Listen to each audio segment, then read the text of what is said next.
आज मार्च 20 पखाल दिवस अवसर में समस्त पखाल प्रेमी भाई और भौणी मान शुभेच्छा और शुभकामना। ओडिया जीवन धन कहुवा पखाल कंसा केवल खाद्य विशेष नुहे, यह प्रति ओडिया आवेग सहित जड़ित। ओडिया पाखरे दामी रेस्टोरेंट जेते दामी खाद्य थाऊ पखाल कंसा आगरे सबु तुच्छ। पखाल साधारण लोकों पाखरु जाई विदेश रे एवं पंचतारका होटेल रे पहुंची सारिलाणी। आम जगन्नाथ संस्कृति रे खाद्यर स्वतंत्र स्थान रही। आम आराध्य महाप्रभु श्री जगन्नाथंकर मध्य पखाल अति प्रिय। विश्व दरबार रे एक सुपर फूड भावे पखाल उभा होइछि।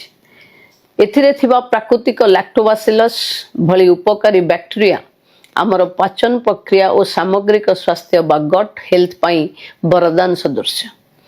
यही पारंपरिक खाद्य को लोकप्रिय करिवार प्रयास पखाल दिवस। राज्य और देश बाहर थिबा भाई और भौणी माने अन्य बंधु मान को पखाल खुआई उत्सव पालन करंतु। पखाल ओडिशा रे सीमित न रही विश्वर खाद्य तालिका रे शीर्ष रे रहू। आपण मान को पुणी थरे पखाल दिवस रो अभिनंदन। जय जगन्नाथ।